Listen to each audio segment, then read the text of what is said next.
um prazer recebê-los aqui para tratarmos a respeito dos fundamentos do novo Código de Processo Civil. De fato, nós estamos aqui com alguns colegas, alguns nobres advogados. Eu começo apresentando a colega, a professora Fernanda Tartucci. Depois também falará aqui conosco o ilustre professor Cláudio Zarif e também o doutor Márcio Pereira, para enriquecer aqui o nosso debate. O propósito, na verdade, é tratarmos aqui sobre os fundamentos do novo Código de Processo Civil, lembrando que isso é enriquecedor para o advogado no seu dia a dia, no seu trato com o cliente, sobretudo no seu trato com o processo. Então, nós trataremos aqui sobre alguns pilares, como a eticidade, a valorização do consenso, assim como a efetividade processual, os princípios processuais ligados ao novo Código de Processo Civil. Portanto, eu gostaria de passar a palavra à colega Fernanda Tartucci para tratar a princípio sobre a valorização do consenso. Muito bem, muito obrigada, boa tarde, sempre muito bom estar aqui para poder debater temas tão importantes que vão exigir a nossa reflexão, a nossa preparação aí na nossa nova jornada advocatícia a partir do novo Código de Processo Civil. Realmente um dos fatores que vem sendo muito fomentados nesse novo cenário é o da cooperação, e aí a valorização do consenso é muito marcante no Código de Processo Civil. Esse é um dos pilares que realmente foi bastante difundido e bastante, vamos dizer, objeto de investimento mesmo por parte do legislador. Até naquela cerimônia, né, em que a gente teve a própria sanção, né, presidencial, praticamente todos que estavam lá falaram disso, da valorização da mediação, da conciliação. E aí a gente tem alguns desafios aqui, porque na verdade, quando a gente entra com um processo, a gente está numa vertente contenciosa. A gente muitas vezes já ultrapassou fases de negociação, os clientes acham que não há mais diálogo possível, e aí você, na vertente contenciosa, ter que trabalhar via consensual, muitas vezes já encontra aí uma resistência marcante por parte dos próprios jurisdicionados, né, e também dos advogados do outro lado. Então, acho que um primeiro ponto importante é que a gente, como advogado, vai ter que explicar para o cliente, né, e já começar essa persuasão dizendo, olha, o novo Código de Processo Civil, lá no artigo 3º, quando fala do acesso à justiça, já traz lá, no parágrafo 2º, o Estado, sempre que possível, estimulará a solução consensual dos conflitos. E o parágrafo 3º do artigo 3º ainda diz, a conciliação e a mediação serão estimuladas por magistrados, advogados, promotores. Então, talvez a gente tenha que já preparar mesmo o cliente para dizer, olha, realmente, apesar de você não acreditar no diálogo, o Estado acredita. Então, a gente talvez tenha uma fase consensual a enfrentar adiante. O código faz isso em muitas previsões, né, espalhadas por todo o código, tanto na parte geral, na parte inicial mesmo, como mesmo na parte que vai discutir ali os procedimentos especiais, as ações de família. Então, também tem algo interessante aqui, né? Talvez essa resistência inicial da parte do advogado seja algo momentâneo, né? Muitas vezes, com o passar do tempo, a parte e o seu advogado percebem que investir na seara contenciosa é algo despiciendo, é algo que não atende mais. Então, é sempre interessante a gente atualizar com o cliente. Olha, e aí, está aberto agora para uma rodada de negociação, uma rodada de conversa? Porque às vezes o cliente, penso nas demandas de família, né? A gente já conversava sobre isso. As demandas de família, às vezes, elas têm as pessoas com aquela fase aguerrida, né? Que vem justamente desse conflito, desse, vamos dizer, vigor do conflito.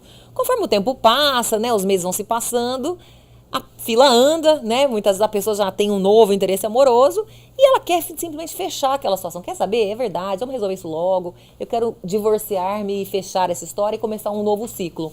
Então, talvez tenha essa ideia mesmo de atualizar esse interesse pela via consensual, que talvez num momento anterior não fosse interessante, mas que mais adiante pode se revelar, sim, bastante pertinente para as partes. Então, o novo código vai ajudar nesse cenário, porque tem bastante previsão. Mediação, que não constava nenhuma vez no CPC de 73, aparece mais de 40 vezes no novo código, né? Conciliação também, tinha poucas ocorrências, menos de 10, e agora tem mais de 30.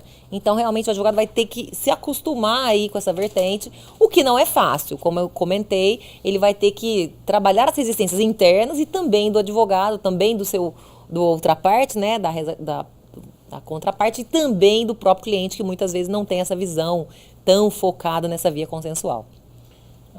Veja que questão interessante, o artigo 565 ele dispõe que nas ações coletivas, né, propostas contra um número elevado de pessoas, mesmo depois de um ano, onde em tese poderia caber a tutela provisória, o Estado agora determina que o juiz deverá fazer a mediação. Então é interessante, né? Fernanda, se pudesse comentar essa ideia de a mediação, né? A primeira mediação no processo, porque esse passa a ser uma situação bem interessante no caso. Né? É verdade. Esse fomento aos meios consensuais foi bem reposicionado no código, né? Porque a gente tinha geralmente a fase postulatória, as pessoas se defendiam, apresentavam suas, né, alegações, e depois vinha a fase, né, de saneamento, onde aparecia a audiência de conciliação. O código tentou fazer um adiantamento disso. Então, o juiz recebe a petição inicial, analisa que está tudo bem e já designa essa audiência de conciliação. Até um dos temas sobre os quais o autor vai ter que falar na petição inicial é indicar o interesse ou não na sessão de conciliação, né? Se ele disser, não tenho interesse, né? Isso até é um ponto interessante. Será que é bom o advogado fundamentar por que ele não tem interesse? Né? Porque está lá, né, nas regras da petição inicial, o autor indicará o interesse ou desinteresse na autocomposição. Então, até um ponto a gente debater, será que é bom fundamentar ou não? Né? Porque ele fazendo essa indicação, depois vai se ouvir também o réu, né? Se efetivamente vai ter ou não interesse. Se os dois não tiverem interesse, não se agenda. Se um tiver interesse, parece que o código dá a entender que, como não são ambos os que não querem, tenta-se. Né? Nas ações possessórias, né, que você lembrou bem aqui, a gente tem litígio de terra, previu-se a mediação ali, porque geralmente pode ser um conflito complexo, que envolva muitas pessoas, né?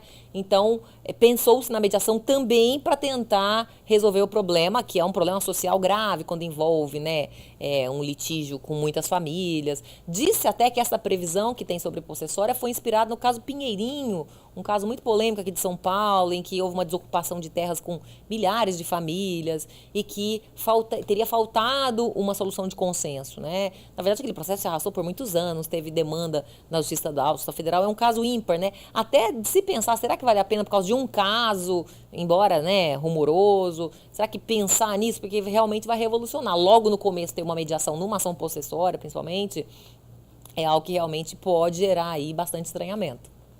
Eu me recordo de uma outra situação do novo código com relação na área de família, a expedição de mandado sem a contrafé. Né? Quer dizer, como conciliar isso num código conciliador, num código mediador, ao passo que ele impede essa entrega da contrafé, né, nesse caso específico. Como é que a colega vê isso? A observação é ótima, porque lá nas ações de família, que aliás tem um regramento pioneiro, né, o CPC de 73 não tinha essa destinação de falar também sobre isso, ali a gente tem uma previsão polêmica lá por volta do artigo 695 que fala, né, que o réu vai ser intimado para essa audiência, né, de mediação ou de conciliação, e nessa intimação, nessa citação / intimação, ele não vai receber cópia do mandado, da contrafé. Então isso é algo bastante problemático, me parece, porque como é que ele vai se preparar para a audiência, né? Quando a gente trabalha os meios consensuais para tentar o acordo, é importante levar propostas, né? Me parece que o advogado deve trabalhar com o cliente isso. Olha, a gente vai para uma audiência, até nessa linha. O novo código valoriza o consenso, então o juiz vai ter um esforço conciliatório. Então vamos lá, né? O que a gente pode apresentar de resposta? Então, eu recebi com estranheza esse dispositivo quando ele fala, olha, na verdade, ele não recebe cópia, né? Porque parece que viola algumas diretrizes como a isonomia, a ampla defesa e mesmo essa ideia de se preparar para o consenso. Então, embora, claro, haja fundamentos, né? Há quem defenda essa previsão, né? Eu gostaria de passar a palavra ao professor Cláudio Zarif para fazer uma consideração. Na verdade, justamente a respeito dessa questão que eu queria falar. Antes de mais nada, gostaria de cumprimentar a todos que estão nos assistindo e agradecer à escola, ao professor Marcos aí pelo convite para participar do debate. E uma das questões que se coloca é exatamente essa que a professora Fernanda comentou, sobre a desnecessidade ou a desobrigatoriedade, né, a não obrigatoriedade de encaminhar a cópia da inicial nas ações de família para o réu.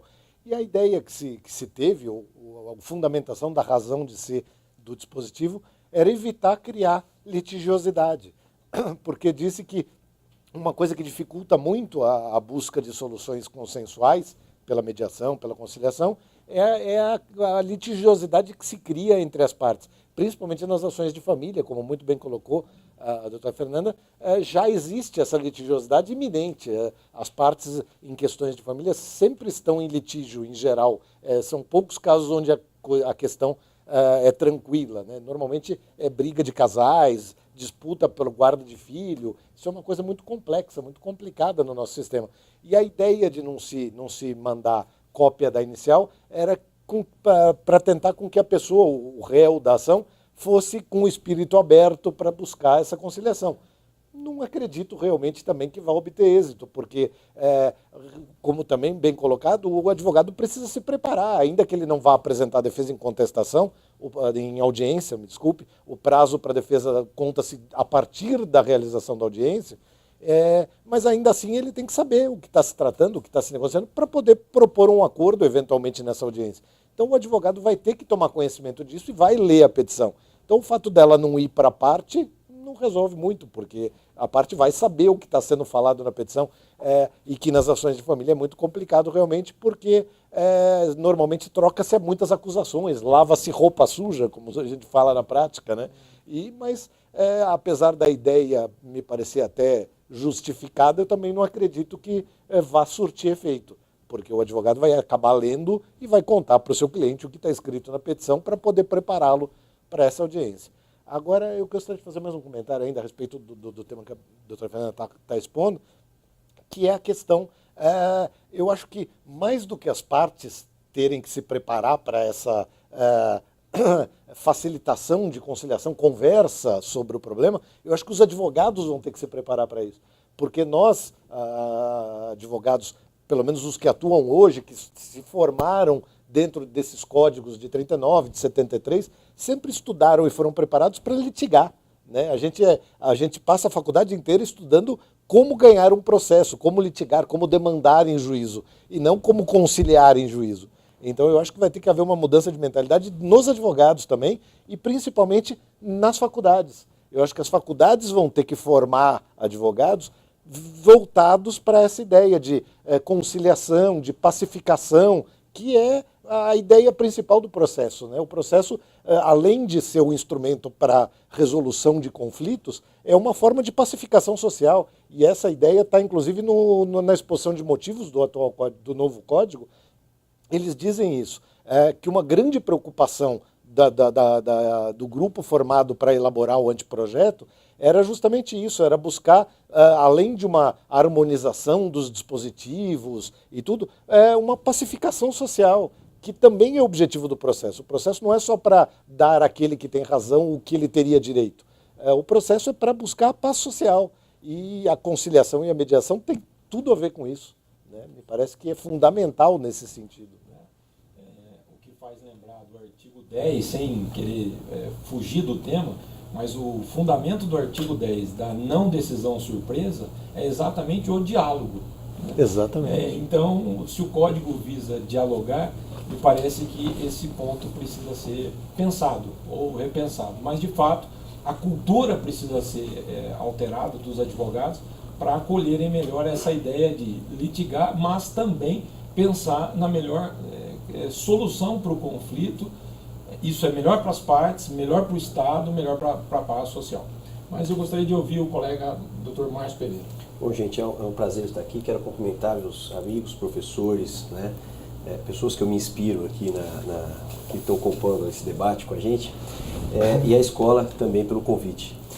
Com relação a essas questões, me parece que a linha de mediação, de conciliação, sempre é uma prioridade, até pela própria exposição da professora Fernanda.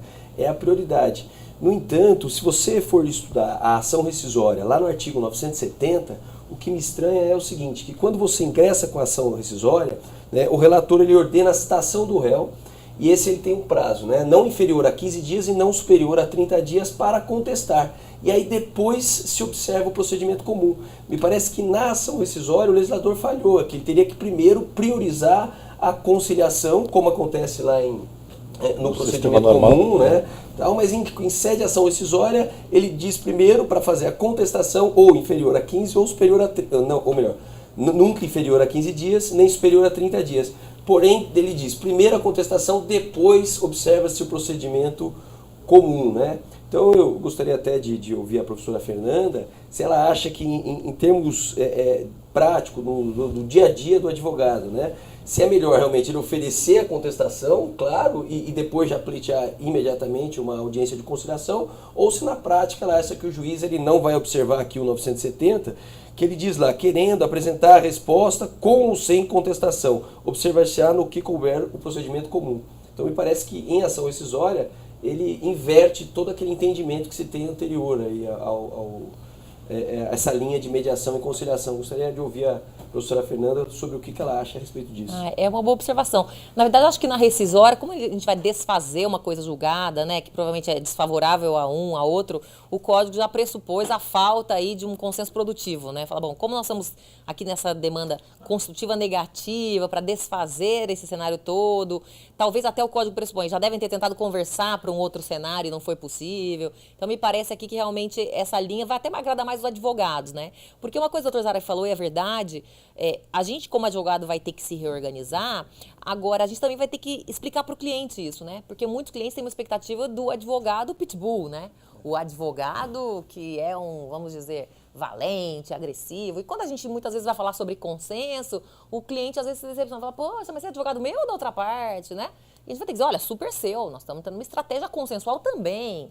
Mas isso, ouvir o lado do outro não é fraqueza, ouvir o lado do outro é mais elemento, ter mais elemento para poder discutir, né? Então, me parece que essa ideia do Código talvez tenha sido pela peculiaridade mesmo da ação rescisória, né? Que ela tem esse viés desconstitutivo, né? O constitutivo negativo, e na verdade vai tentar fazer um novo cenário. Talvez o Código tenha pensado, bom, já devem ter negociado, né? Viram que esse cenário dessa imutabilidade agora precisa ser desfeito e por isso ele voltou para o cenário. Então, me parece até que os advogados vão gostar, porque vão ter ainda um ranço, olha, voltamos ao cenário da fase postulatória, para depois ter uma fase, né, em que a conciliação aparece, mas me parece que pode ser por aí, me parece que a tendência vai se aplicar mesmo, né? Até porque, desculpe, essa questão que você colocou bem, a parte vai chegar com uma decisão favorável a ela, já transitada em julgado. Então, a chance dela querer conciliar, você até colocou isso quando fez a indagação. Quando uma das partes, normalmente já há essa litigiosidade, e quando uma das partes já entra com tá 2-0 para mim, fica muito difícil conseguir abrir mão disso, né? É mais difícil conseguir negociar em cima disso. Com certeza. É interessante. Bom, fechamos um primeiro momento com relação à questão da mediação, a questão da conciliação, mas agora eu gostaria de partir para um outro fundamento do novo Código de Processo Civil com relação à efetividade do processo. E eu gostaria de ouvir o professor Cláudio Sintra Zarif. Então, na verdade, o nosso Código Novo de Processo tem uma série de regras e princípios que inspiraram todo o Código, né? Para que tentar formar aí uma nova sistemática para o processo. E a grande questão que me parece está destacada também na exposição de motivos do Código, e a gente, sempre que ouve qualquer membro da comissão formada para elaborar o Código, da equipe que acompanhou os trabalhos de elaboração do Código, é sempre voltada a que o Código priorizou seguir os princípios da Constituição Federal, né? A Constituição Federal de 88 deu grande ênfase aos princípios e estabeleceu diversos princípios que regem o processo, entre eles o do devido processo legal, que me parece o principal princípio, uma norma geral que coordena tudo. Até o professor Nelson Neri tem no seu livro sobre os princípios do processo civil na Constituição, ele fala muito isso, ele fala que o princípio do devido processo legal seria um princípio, uma norma geral para ser seguida para todos os processos, e os outros princípios até não precisariam nem estar especificados, porque todos eles decorrem do princípio do devido processo legal. Então, o acesso à justiça decorre do devido processo legal, o direito à ampla defesa decorre do devido processo legal, na verdade, o novo Código deixou isso muito claro. Se a gente pegar a comparação com o Código atual, nós vamos perceber que o primeiro capítulo do Código, os artigos do 1 até o artigo, só para eu ver aqui não falar errado o número do artigo, 12, mas né? do artigo 1 até o artigo 12, todo dentro de um capítulo que trata das normas fundamentais do processo civil. o que o legislador se preocupou em fazer, e ao meu ver, de forma muito correta e muito adequada, foi trazer os princípios que estão na Constituição para o Código de Processo Civil como normas para orientar os juízes. Então é um primeiro capítulo que é uma normatização geral a ser aplicada para todos os processos, né? Então ele começa tratando dessa questão para normatizar como os juízes devem interpretar todas as regras de processo e trazendo aí diversos princípios, deixando claro e consagrando. Por exemplo, o professor Marcos até comentou agora a questão do contraditório, da participação efetiva das partes, né? Já há muito tempo se diz, a gente ouve em palestras e fala, lê em livros isso, que o contraditório antigamente era a disputa entre autor e réu, né? O autor deve trazer suas alegações, o réu deve trazer suas alegações, e o juiz era aquela figura inerte, né? Que assistia o processo de longe e só ia julgar. E aí vem aquela frase famosa da época de Montesquieu, né? O juiz é a boca da lei, né? Não, faz muito tempo que isso não pode funcionar, faz muito tempo que isso não funciona mais assim. O juiz não pode ficar lá assistindo como espectador a briga das partes e só no final falar quem tem razão, né? Isso tem que haver uma cooperação de todos, outro princípio, o princípio da cooperação, que também está inserido dentro do que a professora Fernanda já havia falado. As partes têm que cooperar no processo, atuar no processo de forma, atuando de boa fé, litigando de boa fé, e o juiz deve participar desse contraditório, dessa instrução do processo, para que se possa buscar uma decisão que seja próxima, ao menos, ao que é a verdade real, né? Sair daquela coisa que a gente estudou na época de faculdade, não, o processo é a verdade formal, a verdade real não interessa. Claro que interessa, né? Não tem mais como a gente falar que só pode decidir de acordo com o processo. Isso tem que ser mais amplo, tem que ser revisto, e me parece que foi revisto com essa introdução pelo Código, esse início do novo Código, trazendo esses princípios e tentando conduzir a conduta das partes e a conduta do juiz ao analisar o processo. Com relação à efetividade, gostaria de levantar um ponto polêmico com relação às decisões interlocutórias não constantes no artigo 1015, portanto, aquelas decisões que, em tese, não ficam preclusas pelo Código. O Código é literal no sentido de que as decisões interlocutórias que não aparecem na lista do artigo 1015, portanto, não são questões preclusas, porém, o que se discute cabe ao advogado protestar ou não protestar naquele momento oportuno. Será que, num determinado momento, pode o advogado levantar uma questão que ficou sem qualquer debate há anos anteriores no processo? Será que pode o advogado não ter protestado e fazer com que se suscite isto anos depois do processo? Será que isso não vai de encontro ao princípio da efetividade processual?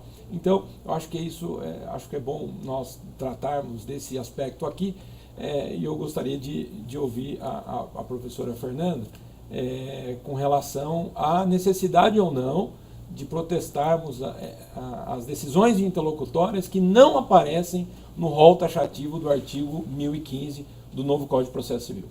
Essa pergunta é ótima, né? Porque, na verdade, a gente vai ter que se defrontar com isso muitas vezes. Afinal de contas, a lista das decisões agraváveis ali, ela é restrita, né? E durante os debates legislativos, ela aumentou, diminuiu, né? Tinha uma abertura maior, uma menor. Esse protesto, inclusive, apareceu numa das versões, né? Ao longo de toda a tramitação, nesses quase 5 anos de tramitação. Então, a gente teve bastante movimento legislativo. No meu sentir, a ideia do código é que efetivamente a gente não precise fazer. Eu entendo, realmente muda o paradigma, né? Quer dizer, vou ficar passivo, vou ficar omisso e não tem preclusão, mas a ideia do código parece que foi liberar, né? Até dentro de uma linha da seguinte: de repente eu não faço nada, eu não, vamos dizer, reclamei em relação àquele fator e no final saí vencedora mesmo. Então, no final das contas, nem precisaria ter feito o protesto mesmo, não me fez falta e não vou precisar, em grau de recurso, trazer essa questão de novo. Então, me parece que a ideia do código é evitar atos inúteis, né? Até porque o processo, como marcha adiante, tem que ser efetivo, tem que ser eficiente na busca dessa resposta.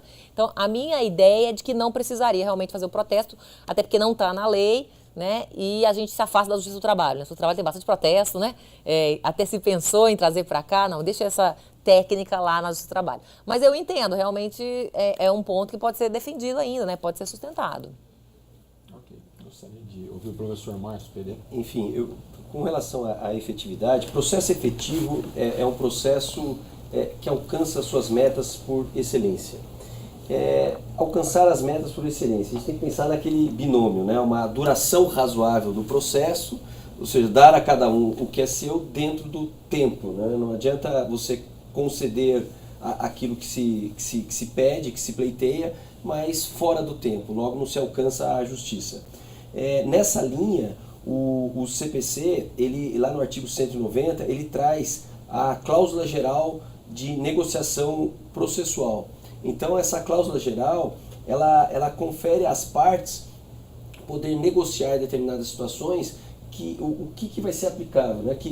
Se vai poder abrir mão de um recurso, se vai diminuir o prazo, por exemplo, da defesa. Vamos pensar, o nosso prazo da contestação é de 15 dias, o juiz citou a parte, marca audiência de conciliação, lá na audiência de conciliação, para tentar ser mais rápido, um processo mais efetivo. Olha, já está há tanto tempo que demorou para designar essa audiência de conciliação, então você, advogado, sugere aí para outra parte, vamos diminuir esse prazo da contestação em 5 dias, etc. Então é essa linha de cooperação entre as partes, né? Isso é um processo efetivo. Você tem lá o artigo 5º, o artigo 4º do novo CPC, que fala do princípio da duração razoável do processo. Esse princípio ele vai justamente em conformidade ao artigo 5º, inciso 78 lá da Constituição Federal, que trouxe a duração razoável do processo, já se preocupando sempre em combater essa morosidade, né? E esse novo CPC, ele veio em atenção ao processo digital, né? A gente tinha hoje, aqui em São Paulo, nas grandes comarcas, o processo já é digital, né? Não está ainda, infelizmente, alastrado em todas as regiões, mas nós estávamos com um processo digital e um código feito para um processo físico. Agora, o novo CPC, diante dessa ótica, me parece que você tem um código digital para um processo digital. O código ele é mais focado realmente a ser mais rápido, mais efetivo, né? Então, você tem, por exemplo, o artigo lá 339, que ele diz o seguinte: a questão da legitimidade, quando você, réu, lá na contestação, você alegar a ilegitimidade da parte, né, você tem que fazer, entre aspas, né, professor Cláudio, uma espécie de nomeação, autoria, já indicando quem você acha que é a parte legítima. Isso é para se tornar um processo mais efetivo, mais célere, mais rápido, né? Então o réu, o que ele tem que fazer? Alegou a ilegitimidade de parte, esta preliminar, o que ele vai fazer? Ele vai indicar já quem que ele acha realmente que é a parte legítima para o autor, ajudando, cooperando com a parte contrária e com o juiz, que tem uma posição mais ativa no processo em tela, né? Então, gostaria de conversar com o professor Cláudio sobre o que ele acha dessa questão do réu, na contestação, ele indicar quem ele entende ser a parte legítima. E ainda há uma condenação, né? Ele é condenado, tem uma multa se ele não fizer isso. Realmente acho que o Código teve claramente essa preocupação de tentar tornar o processo mais eficiente, mais rápido, né? E com isso, por exemplo, a gente pode citar a eliminação de diversos incidentes, né? Não há mais exceção de incompetência, agora incompetência relativa se alega em preliminar, não há mais exceção de suspeição e impedimento, é uma simples petição onde você alega isso, ainda que o procedimento vai ficar mais ou menos parecido, mas não é mais uma exceção. O réu antes impugnava o valor da causa, formava um incidente, parava tudo, agora também não é mais incidente, é matéria preliminar de contestação.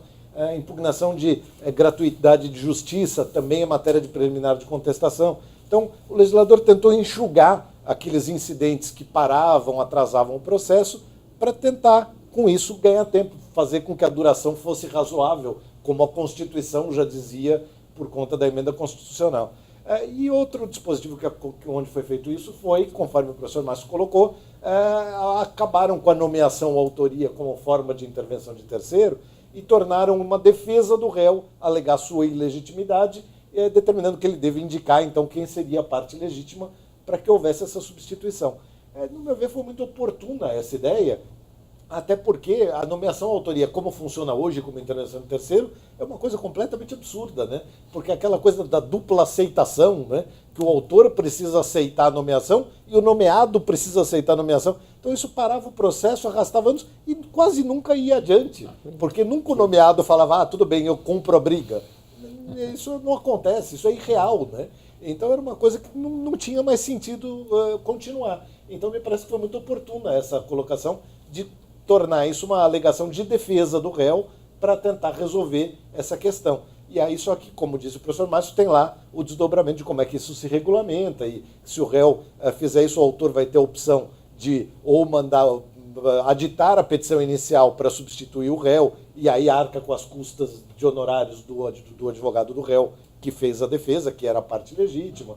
Tem lá a regulamentação de como isso vai se dar. Mas eu acredito até que tenha sido oportuna, porque seria uma forma de abreviar, de tentar tornar o processo mais eficiente. E assim, os advogados eles têm que estar atentos, né? Porque você tem uma multa, enfim, é condenado aí as despesas processuais, e você aí, advogado, militante, né? Nós do dia a dia, a gente tem que tentar verificar quem que agora é realmente o verdadeiro réu, né? É uma preocupação a mais que a gente não tinha antes, bastava alegar ilegitimidade. Então eu acho que isso vai até ser mais efetivo, porque acaba com aquelas contestações enormes, onde você tem lá linhas e linhas, né? Páginas e páginas dizendo o seguinte, olha, é ilegítimo por isso, aquilo. Agora não, você fala lá que ele é legítimo a ponto, acho que é mais interessante realmente, pode se tornar mais efetivo. Verdade. E um ponto interessante também, né? Acho que nessa efetividade tem havido muito essa valorização da autonomia das partes, né? Então, realmente, voltando um pouco à valorização do consenso, o consenso é poderoso, então a gente tem agora essa cláusula geral de negociação processual, que pode ser interessante. E o código, acho que para a efetividade, que é um dos fundamentos, né? Então a gente falou de valorização do consenso, efetividade, valorização da autonomia das partes, né? A gente tem algumas previsões em que as partes podem escolher, né? Então a gente estava conversando um pouco antes da gente começar aqui com vocês, e estava falando um pouco sobre lá a parte executiva, né? Lá na parte do artigo 785 do Código de Processo Civil novo, tem uma regra que diz que mesmo tendo um título executivo extrajudicial, você pode escolher para ir para o processo de conhecimento. Ou seja, aqui ele está dizendo o seguinte, você tem na mão um documento e é você que vai encarar uma ou outra forma de tentar realizá-lo conforme ache isso interessante ou não. Por um lado, gera uma certa estranheza, né? Porque, poxa, mas será que eu tenho interesse de agir? Já que eu estou com um documento que me viabiliza a via executiva, será que é interessante eu ir para o processo de conhecimento? Veja, está valorizando minha autonomia, aí eu vou poder fazer essa escolha. Mas será que tem pertinência ou não tem pertinência? Então, eu gostaria de ouvir, né, o professor Marcos Passoni a respeito do tema.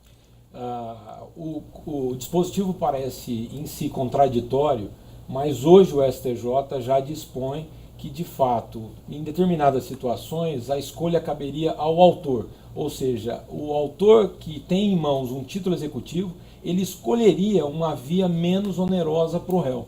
E isso, eventualmente, pode acontecer. Você, advogado, pode estar diante de um contrato em que, por conta, talvez, da má redação do contrato ou de inúmeras cláusulas contratuais, isso cause uma dúvida. Será que temos em mãos um título executivo extrajudicial, líquido, certo e exigível? E diante deste ponto de interrogação, hoje o advogado, ao propor ação de conhecimento, a parte contrária eventualmente alegará que ele tem em mãos um título executivo e pedirá a extinção do processo sem julgamento de mérito. E ao ingressar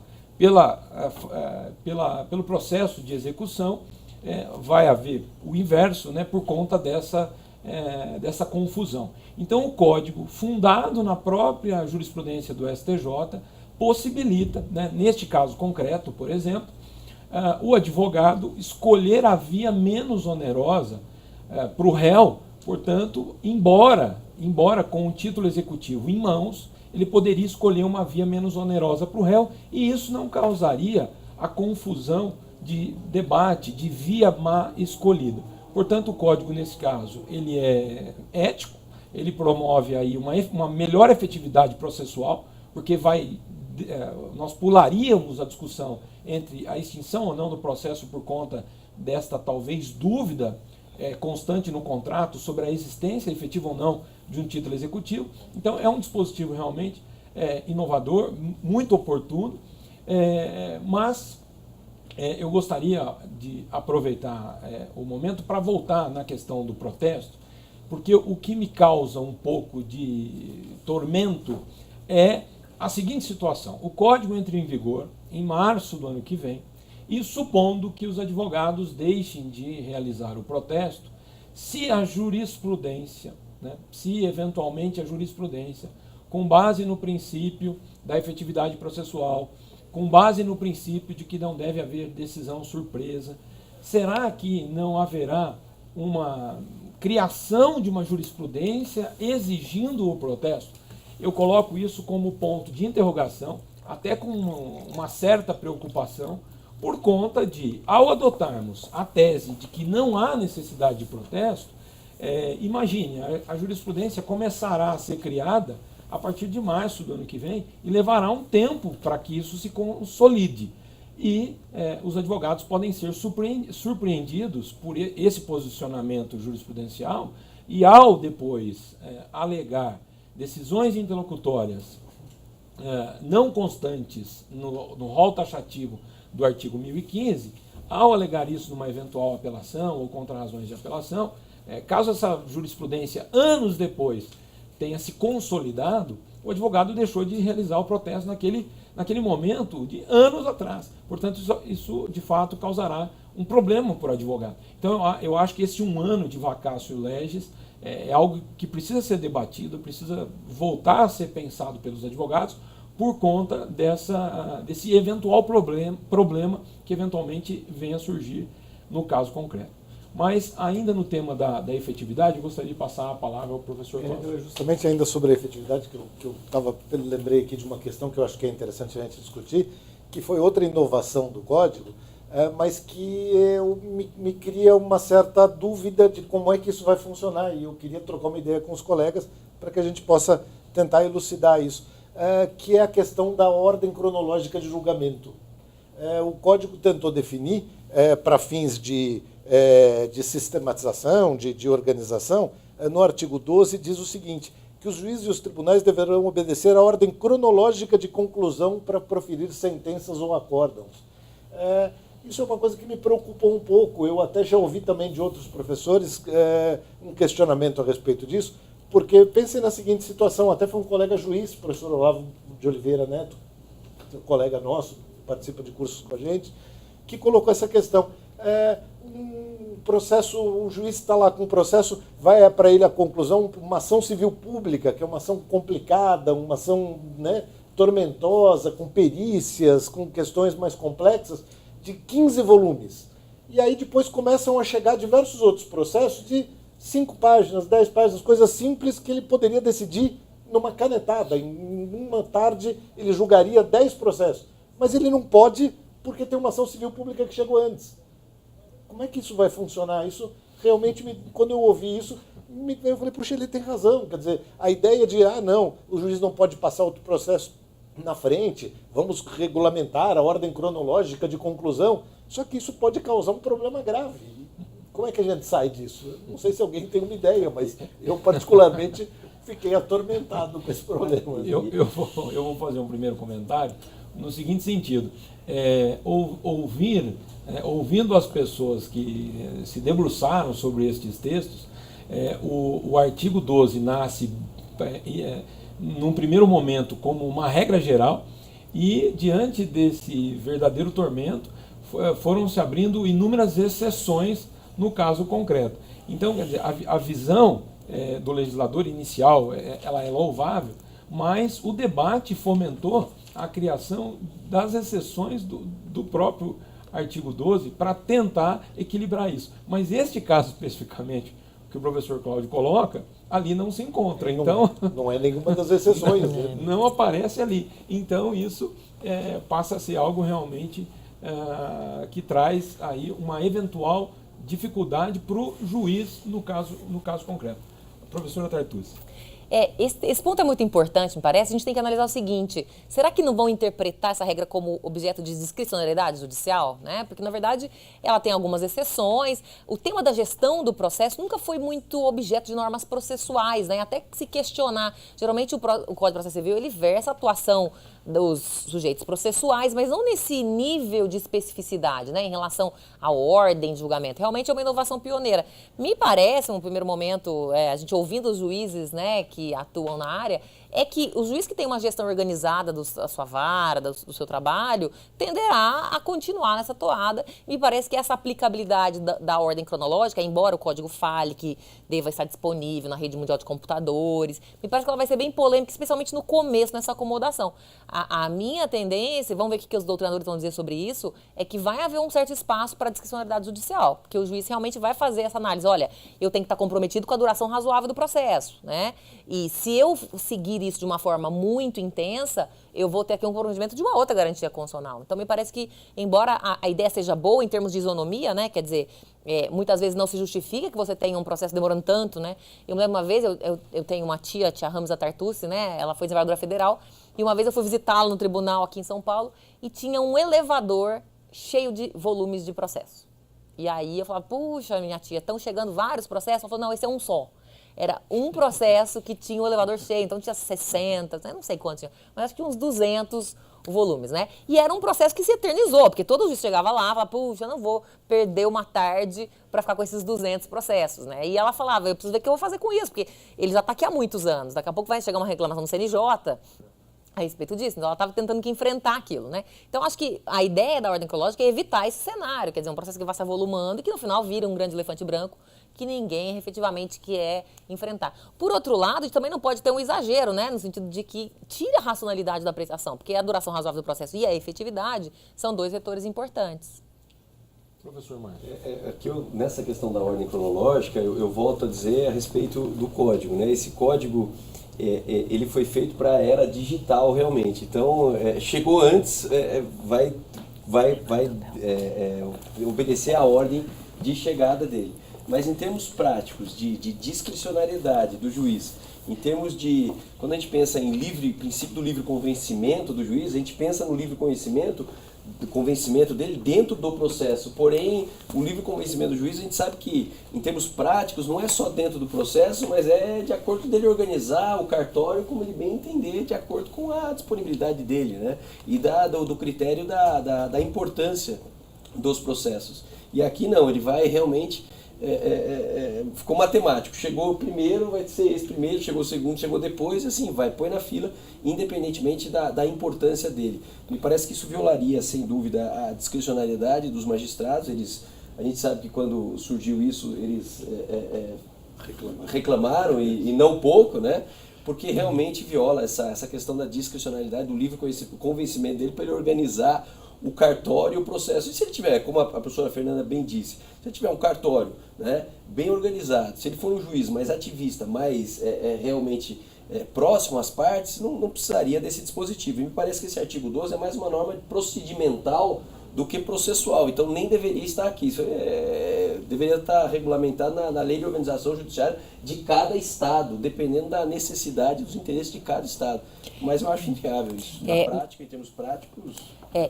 Na verdade, a gente teve como ministro Luiz Fux, né, até uma iniciativa aqui da ESA, né, da ESA da OAB São Paulo, e ele disse que não há discricionariedade judicial, né, defensor que é do código, o ministro Luiz Fux falou, olha, a interpretação é que tem que seguir aquilo mesmo. Então, a gente está discutindo um ponto bem importante, que eu acho que vai ser objeto de bastante polêmica, vai ser um dos primeiros, me parece, né, a organização dessa lista, e como é que o juiz vai organizar isso, e já tem duas correntes, né, se tem ou não espaço. Parece-nos que, pela lógica, vai ter uma discricionariedade, né? Porque senão engessa muito. Por outro lado, a proposta é que não haja, se tem essa regra, para efetivamente ela ser observada, né? E o ministro Luiz Fux foi expresso e categórico, né? O ministro Luiz Fux disse que não há discricionariedade no artigo 12. Terminamos aqui esse primeiro bloco. Eu aguardo os colegas para daqui a pouco falarmos ainda sobre os fundamentos do novo Código de Processo Civil. Neste primeiro bloco do nosso debate, nós tratamos a respeito do fundamento do novo Código de Processo Civil. No primeiro momento, tratamos a respeito da conciliação, mediação, a respeito da verdadeira valorização das negociações e num segundo momento, nós tratamos a respeito da efetividade processual. Veja que, dentre inúmeros fundamentos do novo Código de Processo Civil, como a eticidade, a principiologia, o maior custo do processo, nós ficamos apenas em dois, são campos riquíssimos no novo Código de Processo, mas dentre estes dois fundamentos, a valorização do consenso e a efetividade processual, eu gostaria de fazer dois destaques. Com relação à valorização do consenso, o advogado vai ter que, na petição inicial, como requisito da petição inicial, dizer a respeito da necessidade ou não, do interesse ou não na realização da audiência de conciliação, e também o réu, caso não tenha interesse nesta audiência de conciliação e mediação que será designada no despacho inicial, ele poderá apresentar uma petição a respeito do desinteresse na audiência de conciliação. O que é importante nisso, com relação a um primeiro momento, é o advogado, ao entrar com essa petição, o advogado do réu, ao apresentar essa petição dizendo que não tem interesse, a partir daí dispara o seu prazo para apresentação de resposta. Então, claro, deve haver um cuidado enorme ao peticionar dizendo a respeito do não interesse numa audiência de conciliação, eventualmente designada para meses depois da citação. Então, o advogado vai ter que trabalhar com certo cuidado nesse aspecto, mas de qualquer forma, caso ele não apresente esta petição, o advogado do réu, ele comparecerá na audiência de conciliação. Na audiência de conciliação e mediação, as partes tentarão aí esta autocomposição. Caso não ocorra isso, aí sim nasce o prazo para contestação, o prazo para resposta. Essa é uma primeira observação com relação a esse tema ligado ao fundamento do novo Código. Uma outra questão relevante para o advogado é a necessidade de levar as partes à audiência de conciliação sob pena de multa. Então, o advogado terá que tomar esse cuidado e não comparecer à audiência de conciliação e mediação sozinho, sem ter qualquer justificativa pelo não comparecimento do seu cliente. Então, me parece que é algo que os advogados vão ter que tomar um cuidado ainda maior. No próprio, talvez, instrumento do contrato de honorários, talvez deva já aparecer isso, quer dizer, a obrigação do cliente de comparecimento na audiência de conciliação e mediação. Portanto, fique este alerta para os colegas. Um outro aspecto relevante que debatemos aqui a respeito da efetividade processual. O número de recursos foi reduzido e nós temos a questão do protesto, que durante o debate eu expus a minha opinião, mas reitero essa opinião aqui. Me parece que os advogados terão que tomar um cuidado a respeito de ter de protestar ou não sobre as decisões interlocutórias não constantes na lista do artigo 1015 do novo CPC. O problema que eu levanto é por conta de eventual criação jurisprudencial, a partir de 17 de março do ano que vem, que passe a exigir um eventual protesto, como ocorre na Justiça do Trabalho hoje. Até onde me recordo sobre isso, a legislação trabalhista não tem um dispositivo específico sobre o protesto. De qualquer forma, na Justiça do Trabalho, embora não haja preclusão sobre decisões interlocutórias, como passará a acontecer no novo Código de Processo, na Justiça do Trabalho, a necessidade do protesto sobre estas questões é imprescindível, sob pena, sim, de ocorrer a decisão, a própria preclusão daquela situação no caso concreto. Portanto, com relação à efetividade processual, nós tratamos aqui sobre inúmeros temas, mas esse é um tema muito caro ao advogado da área contenciosa. Portanto, nós temos aí um ano de vacatio legis, porém, me parece que é algo que o advogado deve ficar atento desde logo. A minha opinião é a seguinte, como nós não teremos jurisprudência sobre isso até dia 17 de março do ano que vem, e essa jurisprudência depois disso vai levar um certo tempo para ser criada e consolidada, na minha opinião, portanto, de forma bem clara, na minha opinião, os advogados terão sim de fazer o protesto, por cautela. Me parece que esse é o melhor caminho para a defesa do seu cliente. Eu agradeço a todos vocês pela companhia, por estar aqui conosco, e nós voltamos em breve agora para o segundo bloco, ainda para tratarmos a respeito dos fundamentos do novo Código de Processo Civil. Muitíssimo obrigado. É um prazer recebê-los aqui no segundo bloco desse debate a respeito dos fundamentos do novo Código de Processo Civil. Nesse primeiro momento, nós falaremos a respeito de prazos processuais e também a respeito do artigo 10, de forma mais específica, no novo Código de Processo Civil. Portanto, eu gostaria de passar a palavra ao professor Cláudio Zarif para abordar a questão relativa à decisão surpresa, o evitar a decisão surpresa dentro de um processo, portanto, matéria do artigo 10 do novo Código de Processo Civil. Então, como a gente havia falado na primeira parte do debate aqui, no primeiro bloco, eu tinha colocado a questão do contraditório, que foi extremamente valorizada dentro do novo Código, e foi inserida como norma fundamental dentro desse primeiro capítulo que eu comentei do Código de Processo Civil, dos artigos 1 a 12, e justamente um dos artigos, o artigo 10, que o professor Marcos colocou, que diz o seguinte: o juiz não pode decidir em grau algum de jurisdição com base em fundamento a respeito do qual não se tenha dado às partes oportunidade de se manifestar, ainda que se trate de matéria sobre a qual deva decidir de ofício. Me parece muito importante a gente comentar isso, porque a ideia realmente, como foi colocado, é evitar decisões surpresa, né? É terminar com aquela alegação de cerceamento de defesa, que tradicionalmente acontece no nosso sistema. Então o réu lá alega, mesmo sabendo que não vai ganhar, ele alega, mas eu fui surpreendido, houve cerceamento de defesa, e vai até o tribunal, e o tribunal acolhe essa alegação e volta para a primeira instância para que ele possa se manifestar, o que não vai mudar em nada, porque se era caso mesmo de extinção do processo, não há o que mudar. Ele então só fazia com que o processo se arrastasse sem nenhuma novidade, sem nenhum interesse, nenhuma utilidade. Então me parece que foi muito bem-vinda essa ideia de se permitir sempre às partes que se manifestem sobre qualquer coisa que vá ser alegada, ainda que sejam matérias que o juiz possa conhecer de ofício, porque nós sabemos e estamos habituados a isso no nosso dia a dia, dentro do novo sistema, do atual sistema, que o juiz tem várias matérias de ordem pública que ele pode conhecer de ofício independentemente da alegação. E isso acontecia com alguma constância, com alguma reiteradamente, e aí vinham essas alegações de cerceamento de defesa. Isso vai acabar, não vai mais acontecer desde que respeitada essa regra. Agora, essa regra é uma norma geral, como nós falamos, e está colocado nesse capítulo inicial de normas gerais fundamentais para o processo.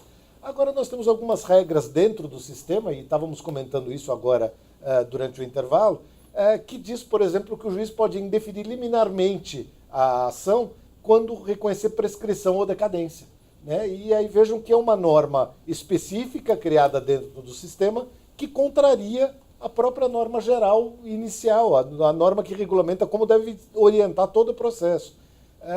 Me parece que esse artigo que autoriza que o juiz reconheça a prescrição e a decadência, ou indefira liminarmente a inicial reconhecendo a prescrição e a decadência, contraria claramente a norma do artigo 10. E mais, também um comentário que estava fazendo com os colegas. O Código Civil permite que a parte renuncie à prescrição. Então, me parece que, como o juiz pode, sem ouvir o réu, reconhecer a prescrição. Se o réu pagou, por exemplo, está sendo cobrado por uma dívida que ele pagou, tem o recibo que ele pagou, aí o juiz pega e fala, não, mas está prescrito. O réu pode não querer o reconhecimento da prescrição, ele pode querer o reconhecimento do pagamento, até porque isso já cria a ele um direito, ele está recebendo uma cobrança indevida que gera um direito a ele de demandar contra aquela pessoa que está lhe cobrando um valor já pago. Então, ele pode não querer o reconhecimento da prescrição, mas o juiz pode de ofício. E aí o juiz extingue sem mesmo citar o réu, extingue por prescrição. Não me parece adequado. Eu acho que espero que prevaleça na prática a regra geral do artigo 10, que me parece muito mais adequada à nova ideia do processo, a esse respeito ao contraditório de forma bastante ampla. Eu acho que aqui cabe um elemento histórico com relação ao artigo 10, porque em 2008 aconteceu um fato curioso e esse fato, com toda certeza, auxiliou a criação do artigo 10. Um advogado venceu o processo, porém não foi intimado para a apresentação de contestação. O processo subiu, né, para o tribunal e no tribunal esse advogado vencedor, portanto, ele apresentou memoriais, apresentou petições nos autos, fez sustentação oral, porém perdeu o processo. E, em fase de recurso especial extraordinário, suscitou a chamada nulidade algibeira. Ou seja, ele dizia que havia tido seu direito violado por não ter sido intimado para contrarrazões. Ocorre que, durante esse período, o advogado, na verdade, pôs na algibeira, né, esta nulidade, né, pôs no bolso interno do paletó esta nulidade, não suscitou no seu primeiro momento e fazendo com que o tribunal, né, fosse surpreendido com essa alegação futuramente. Então, há uma questão ligada a o evitar-se a decisão surpresa, ligada ao artigo 278, porque agora o advogado também tem o dever de apresentar as suas alegações num primeiro momento. Claro que isso gera uma questão polêmica por conta das decisões de matéria de ordem pública, mas é uma espécie de contraponto ao artigo 10, e neste caso específico a alegação foi essa, no sentido de que o advogado não pode colocar no bolso nulidades para num segundo momento apresentá-la. Ao passo que isso, né, está lado a lado com a ideia do próprio tribunal também não julgar um processo sem antes dialogar com as partes. Portanto, no sistema atual, caso o tribunal vislumbre uma nulidade naquele caso concreto, hoje o tribunal poderia decretá-la de ofício sem ouvir a parte contrária. Contudo, no novo sistema, ainda que o juiz tenha uma convicção muito intensa sobre aquela matéria, o juiz antes deverá, né, ouvir as partes para questioná-las a respeito desta novidade. Veja que o ponto é novidade. Portanto, o tribunal, diante de uma novidade vista, né, pelo próprio tribunal ou pelo próprio juiz, o juiz deveria primeiro dialogar com as partes. E apenas para pegar o gancho na colocação do professor Zarif, muitas vezes a contagem da prescrição do fato até a distribuição da ação, de fato já ultrapassou o prazo prescricional. Contudo, eventualmente, houve interrupção, suspensão, que pode aí ter um novo desfecho para aquele caso concreto. Portanto, dialogar com as partes, o novo artigo 10, me parece que realmente é uma inovação inovadora. Gostaria de ouvir a professora Fernanda a respeito. Até fazendo um contraponto, afinal de contas também nosso papel aqui nesse debate, há quem reclame disso, dizendo, olha, mas ter que fomentar esse debate, vai demorar o processo, porque a outra parte vai ter que ter vista, agora a gente vai falar daqui a pouco, né, do prazo, correr em dias úteis, aí depois que a parte se manifesta, aí é que o juiz vai se manifestar, né? A ideia, porém, é uma escolha do código mesmo, entre a rapidez e a qualidade do contraditório, é permitir essa persuasão, né? A gente, como advogado, sente isso muito bem. Quando a gente judicializa uma questão, muitas vezes o que a gente quer apresentar, essa proposta, o fundamento, né? Veja, eu não quero que diga que eu sou uma má devedora, que não paguei e aí prescreveu. Eu quero que diga que não existe a dívida, né? Não é que simplesmente fui beneficiada porque demorou demais o outro a vir me cobrar. Então, isso é importante, né? Que, na verdade, a pessoa tem... E aí vem essa ideia da autonomia, né? Por isso que é interessante, quando a gente vai pensar nos fundamentos do novo CPC, pensar sistematicamente. Ok, queremos efetividade enquanto celeridade, queremos contraditório e também queremos essa valorização da autonomia. Ou seja, eu preciso poder ser ouvida, né? E a escuta hoje é um elemento muito importante, né? Ser escutada para falar, olha, na verdade eu não quero alegar prescrição, eu quero alegar a inexistência da dívida, afinal de contas, não é que eu sou uma má pagadora, é que na verdade o contrato não se aperfeiçoou. Então acho isso interessante, mas vai haver uma tensão aqui em relação ao tempo, porque realmente ouvir o outro, né? Até que esse ciclo contraditório seja efetivado, alguns vão dizer, olha, vai demorar muito, então a improcedência liminar, ela é ótima para a duração razoável do processo, porque ela vai gerar uma resposta expedita. Só que qualidade é essa, né? Quer dizer, a improcedência liminar é um não, né? É um não muito claro, muito evidente, sem permitir um debate maior. Então, esse é um ponto que a gente vai ter que enfrentar também, essa tensão entre os fundamentos do novo CPC. E assim, com relação à prescrição, né? É curioso porque a qualquer momento do processo, você tem que ouvir a outra parte para decidir se houve ou não a prescrição, para ele reconhecer ou não a prescrição. Agora, no momento inicial, que é o maior clamor da parte, o juiz ele vai lá e declara, né, ele procede o pedido reconhecendo a prescrição desde logo, de plano, sem ouvir ninguém. E essa norma processual, me parece que ela vai de encontro à norma comentada pelo professor Zarif, no sentido de que a prescrição lá do Código Civil é admitida a sua renúncia desde consumada e não prejudique terceiros. né? Então, pode haver sim essa questão dele querer renunciar à prescrição e ele falar disso até para uma eventual reconvenção na contestação, porque está fazendo uma cobrança indevida, né? Em termos práticos, me parece que não deveria se aplicar essa regra dele reconhecer desde logo a prescrição sem ouvir a parte, porque pode ser que a parte se manifeste sobre isso e o réu aproveite aquela deixa de cobrar uma ação prescrita, entrar com a reconvenção hoje, né, na própria contestação. E quando ele já mata de plano o processo reconhecendo a prescrição, ele está indo de encontro à questão desse diálogo do juiz ouvir as partes, essa proximidade do juiz ouvir as partes, para simplesmente matar o processo, né? Então, você tem aí um excesso de efetividade, de celeridade, que me parece que compromete a segurança jurídica e o acesso à justiça da outra parte, que teve contra ela uma ação proposta, recebeu lá, né? Enfim. Nós agora gostaria de comentar com os colegas a respeito dos prazos, os prazos contados em dias úteis. Existe uma polêmica em torno disso, sobretudo o que seria prazo processual propriamente dito para o Código, e aí nós temos essa discussão com relação a prazos contados em dias úteis. Gostaria de ouvir o professor Márcio. Com relação aos prazos, né? Então o Código diz lá, os prazos serão contados em dias úteis. Quais prazos? Os prazos processuais. O grande problema prático do dia a dia do advogado, o que ele vai fazer? A discussão dele será que esse prazo é material ou é processual? Então ele vai ter que saber identificar quando o prazo é processual e quando o prazo é material. Bom, se for um prazo ligado lá do Código Civil, da prescrição, me parece que ainda que gere efeitos prescricionais, é um prazo material. Até aí tudo bem. Agora, em dia útil. Para o advogado, isso é bom, porque acabou aquele problema que a gente tinha no escritório de você chegar, sair a publicação na quinta-feira, não é isso? Foi publicado na quinta, começou a contar na sexta, ou saiu na quarta, começou a contar na quinta, segunda, terça-feira, em 5 dias ele tem que se manifestar, não tem final de semana, não tem nada, ou dos feriados, etc. Agora não. Então a publicação saiu na quinta, começa a contar na sexta, vamos imaginar, segunda é feriado, então você tem um dia na sexta, na segunda é feriado, na terça é o segundo dia e assim sucessivamente. Então o advogado, ele consegue poder se programar melhor no seu escritório, isso para ele é melhor. Em contrapartida, essa questão de ser bom para o advogado, para ele às vezes é ruim no anseio da parte de querer que o processo se resolva logo, porque os prazos também são contados em dias úteis para o juiz proferir a decisão, né?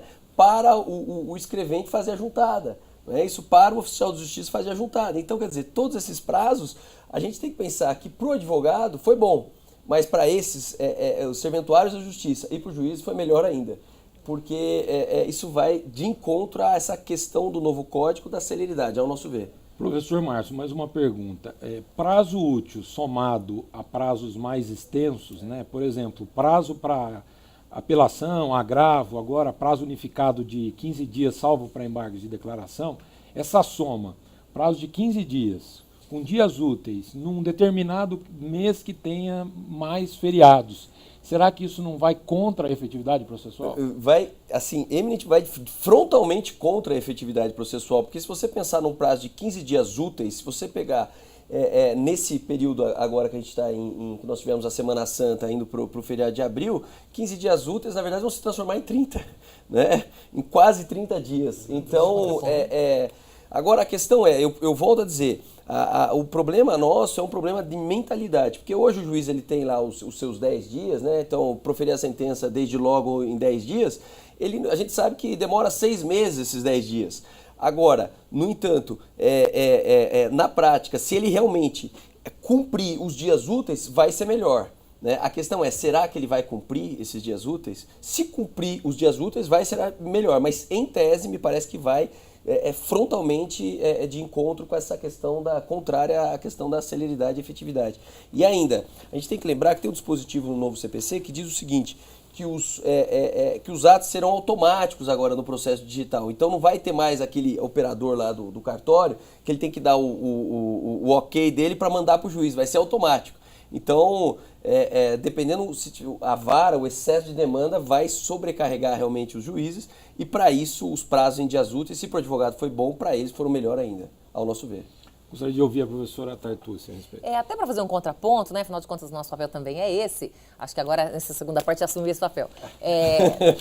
Perfeito, ótimo. Na verdade, quando a gente tem os estudos sobre gestão dos processos e demora, o que se identificou é que, na verdade, o que impacta no tempo do processo realmente não é o prazo das partes, né? 10, 15 dias. Me parece que ainda que contando dias úteis, ainda que sejam 30 dias no final, no frigir dos ovos, o que demora mesmo é o tempo de apreciação do magistrado, né? Como o próprio professor Márcio falou. Então, me parece que embora, em vez de 10 dias, a gente ter 30 dias, o que vai demorar mesmo é a apreciação pelo magistrado. Então, se demora 6 meses os autos conclusos, francamente, 10 dias ou 30 dias não são, assim, né, grandes diferenças tão grandes. Então, acho que é uma conquista para a advocacia, né, porque realmente os prazos que caem na quarta, quinta-feira sempre geraram essa injustiça, quer dizer, o advogado também quer ter uma vida, né, privada, familiar, enfim.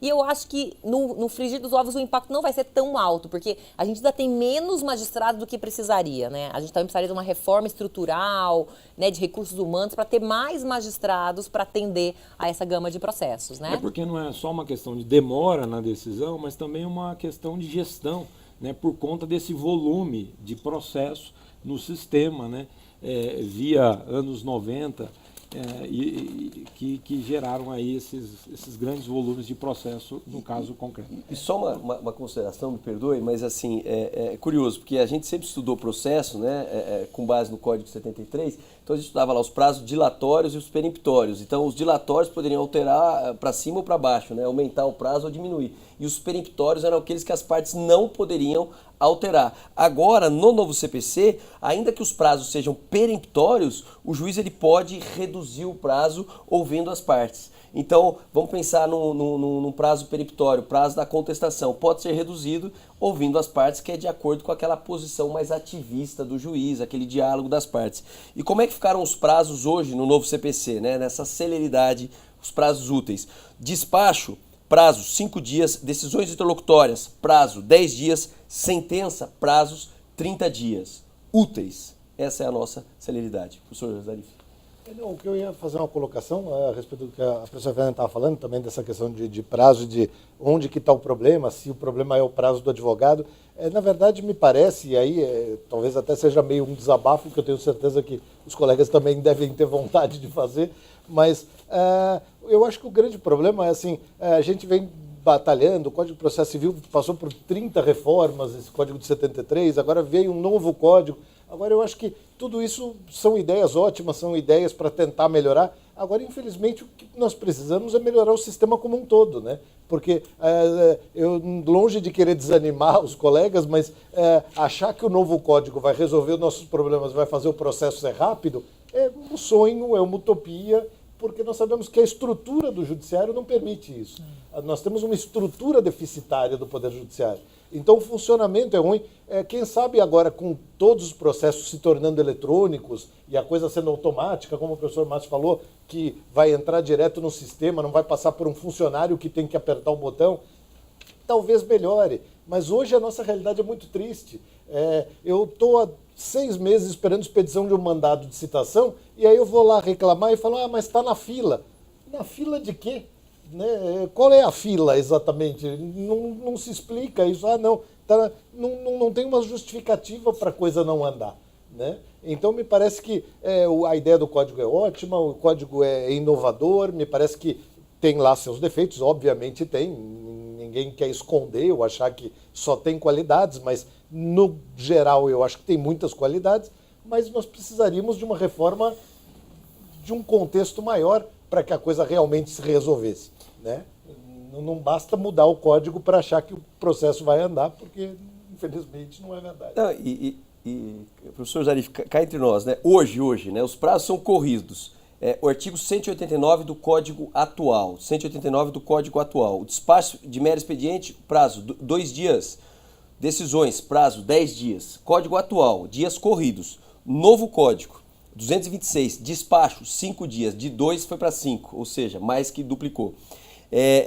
Decisões interlocutórias, 10 dias, isso manteve, só que úteis, antes não era úteis. Sentenças no prazo de 30 dias, úteis, no atual eram 10. E detalhe, o 227, ele ainda fala expressamente, havendo motivo justificado, pode o juiz exceder por igual tempo os prazos a que está submetido. Ou seja, nós ficamos à mercê, né, da justificação do juiz que ele poderá exceder. Então não adianta você falar para o seu cliente, olha, nós temos 30 dias úteis, sai o prazo. Aí o cliente vai pôr na folhinha dele lá, vai marcar os 30 dias úteis, ele vai te ligar e falar, doutor, não saiu o prazo ainda. Você vai falar, não, mas é que o juiz modificou, ele justificou aí os 30 dias. Então, em complemento ao professor Zarif, realmente é mais uma questão de mentalidade e de obediência à norma que não vem desde 73. Pergunto, será que a partir de 2016 vai vir essa obediência? Tocando no assunto jurisprudência ou, né, magistrados, nós poderemos aqui também discutir a respeito da obrigatoriedade ou não, do dever dos magistrados cumprir a jurisprudência consolidada no STJ, no STF. Eu gostaria de ouvir o professor Zarif a respeito desse tema.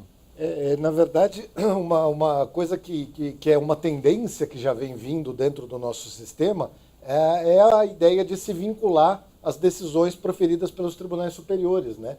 Já veio a lei da súmula vinculante, já há alguns anos, eu não me lembro exatamente de que ano que é, mas acho que é 2010, 2011. 2008, né? Já temos algum tempo a lei da súmula vinculante, e isso tem sido uma tendência, e agora o novo código reforça bastante essa ideia ao criar o julgamento dos recursos repetitivos, que vai reunir para julgamento conjunto, quando há diversas ações relativamente à mesma causa, a mesma questão, isso vai ser reunido para um julgamento só, e esse julgamento vai valer para todos os processos onde se discute aquela questão. Então, a decisão proferida pelos tribunais superiores vai necessariamente ter que ser respeitada pelos juízes hierarquicamente inferiores, de primeiro e segundo grau. Me parece que é uma ideia boa no contexto geral. Eu acho que valoriza as decisões superiores e faz com que se resolva mais rapidamente questões iguais, né? Agora, por outro lado, me dá uma preocupação, e talvez também os colegas compartilhem ou não dessa preocupação, mas quero levantar esse problema, que é uma questão que a gente sabe que infelizmente acontece no nosso sistema, que é o assoberbamento de trabalho dos ministros dos tribunais superiores, e longe de mim querer dizer que eles não trabalham, muito pelo contrário, trabalham muito, mas tem muitos assessores, né? E nós sabemos disso, e tem muitas questões que acabam sendo decididas por assessores.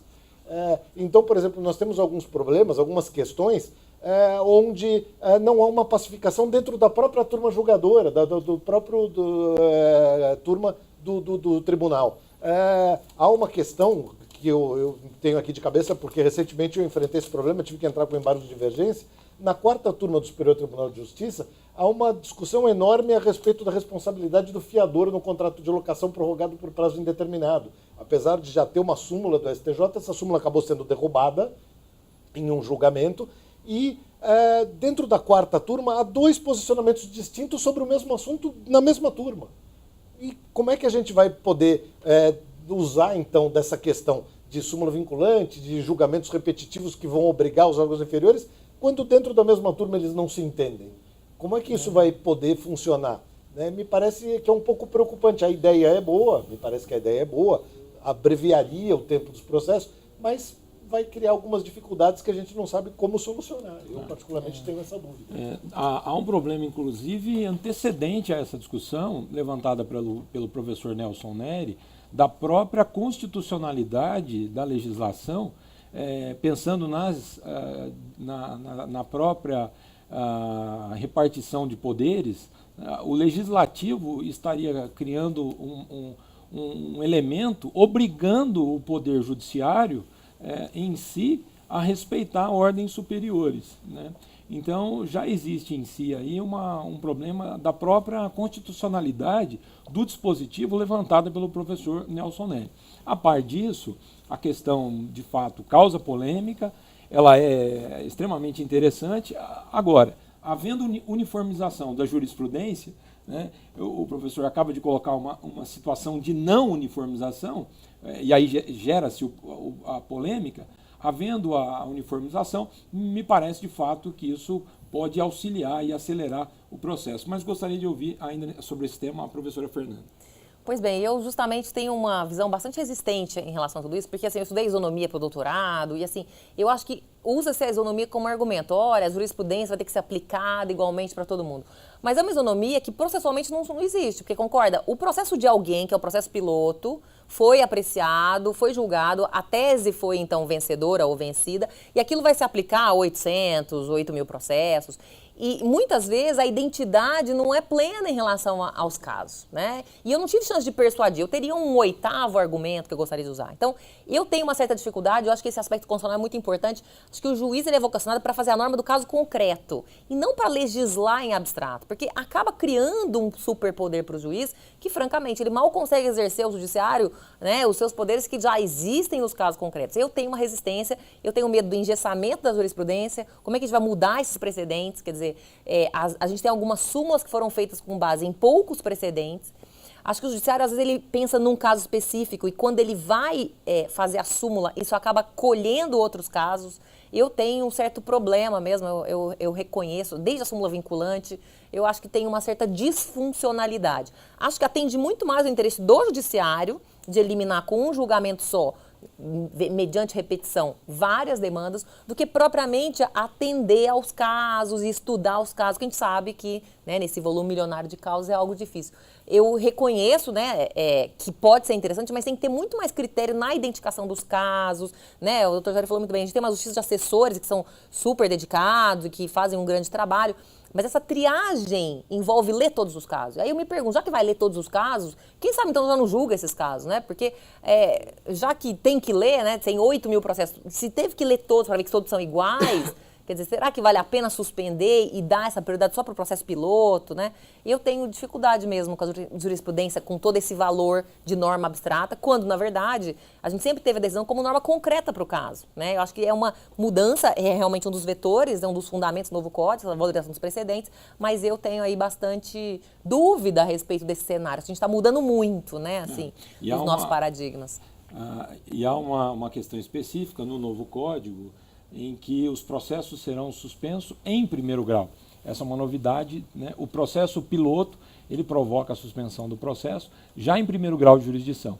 Então, esse é um ponto que entra exatamente nessa discussão de celeridade ou não da efetividade no caso concreto. E da limitação do acesso à justiça, porque a parte tem direito a uma decisão no seu processo e ela perdeu esse direito, porque se for julgado lá, o juiz daqui vai ter que respeitar aquela decisão e não vai analisar o meu caso, ele vai simplesmente aplicar uma decisão de outro caso ao meu caso. Né? Será que é exatamente isso é acesso à justiça ou isso é uma limitação do acesso à justiça? É verdade. Não, e assim, cá entre nós, né, pode uma norma processual, né, infraconstitucional, limitar o acesso à justiça protegido por uma norma constitucional. Quer dizer, o Kelsen está virando o túmulo, cá entre nós. E assim, qual que é o problema? Hoje você tem lá a súmula vinculante. Para chegar a ser súmula vinculante, a gente tem todo um procedimento que deve ser obedecido. De tal forma que com essa improcedência liminar do pedido do 332, a súmula vinculante perde força. Por que chegar a ser súmula vinculante se uma mera súmula de um TJ local ou do STJ ou do Supremo tem que ser obedecida com rigor? Então, vai favorecer quem, né? Planos de saúde, bancos, essas grandes o Estado, essas grandes ações, as questões tributárias. Os grandes demandistas. Os grandes demandistas, na verdade. Né? Na verdade, cá entre nós, em 87 nós tínhamos em torno de, somando os processos de todas as varas, de todas as searas, nós tínhamos em torno de 80.000 processos, em 1987. Agora, recentemente, saiu uma pesquisa que são 80 milhões de processos. Já está batendo 100 milhões. Já está batendo 100 milhões. Essa minha está batendo 100 milhões. Quer dizer, então é como se no Brasil todo mundo demandasse com todo mundo. Então, o Congresso Nacional, a pretexto desses 100 milhões, né, eles resolvem criar essa improcedência liminar do pedido que favorece, ao nosso ver, o juiz e desfavorece o direito da parte, né? Direito esse que foi historicamente conquistado. Então, é uma afronta. Eu gostaria de levantar mais um fundamento para nós debatermos aqui da eticidade. Falamos a respeito da valorização, da negociação, falamos a respeito da efetividade processual e agora especificamente a respeito da eticidade. O Código traz em inúmeros momentos a questão ligada à boa-fé, a questão ligada à má-fé. Então nós temos, por exemplo, agora a necessidade do advogado levar as partes à audiência de conciliação sob eventual pena de multa, ou seja, um contraponto aí entre a boa-fé e a má-fé, né? Então eu gostaria de ouvir a professora Fernanda a respeito deste ponto, até onde vai essa necessidade, essa obrigação, porque os advogados vão ter que tomar um cuidado com isso, né, para não já levarem uma multa, né, por conta dessa má-fé, portanto, né, o contraponto aí da má-fé, logo na petição, logo na audiência de conciliação. Verdade. Esse ponto é muito importante porque, né, lá no 334, ao falar da audiência de conciliação, disse, né, 332, acho que a gente ainda está com os números ainda né, pouco maduros na mente, mas lá diz, né, o não comparecimento justificado à audiência de conciliação constitui ato atentatório à dignidade da justiça e sujeita aquele que não comparece à multa de até 2% do valor do proveito econômico da demanda. O que eu quero destacar aqui primeiro é que fala só da audiência de conciliação, não fala da sessão de mediação. Eu gostei, né? Já fez uma distinção assim, dá a entender que a audiência de conciliação teve esse reforço, mas na mediação tem uma voluntariedade mais respeitada, então seria para a audiência de conciliação mesmo. É a primeira vez no Código que separa um pouco, né? Tá sempre conciliação junto com mediação, mas nesse momento aparta.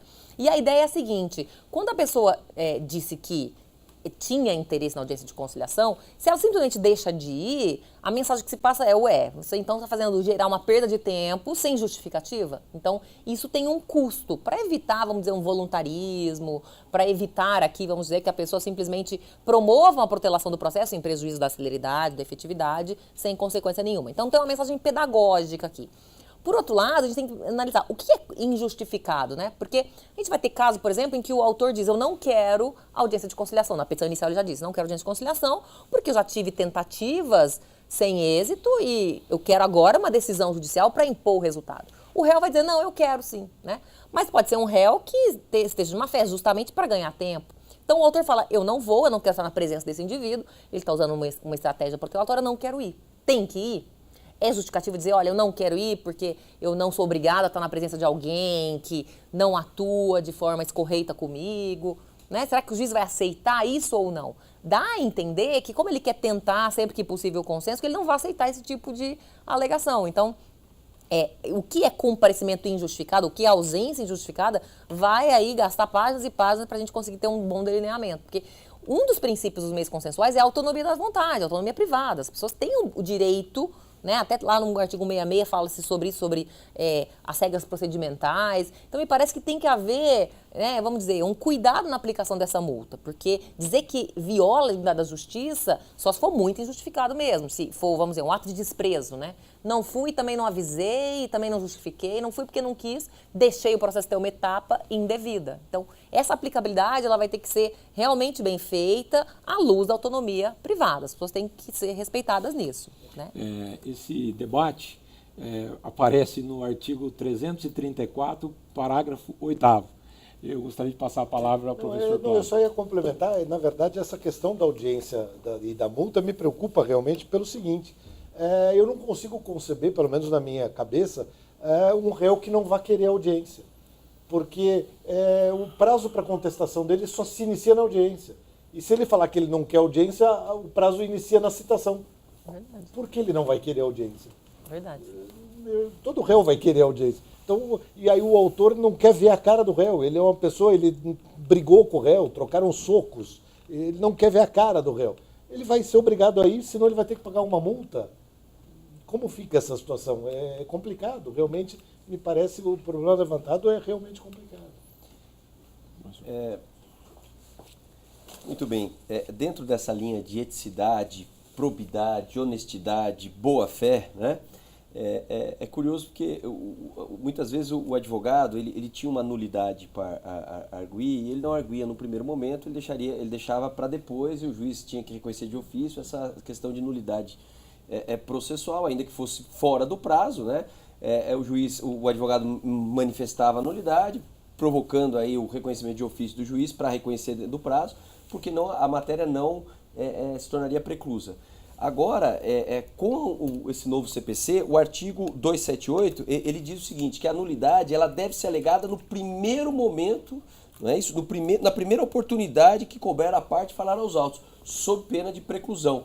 Ou seja, se é preclusão, alega-se agora. Se não alegar agora, está precluso. Logo, a gente vai ter um convalescimento dentro do processo de uma matéria que a princípio seria nula e ela deixa de ser nula por força da preclusão.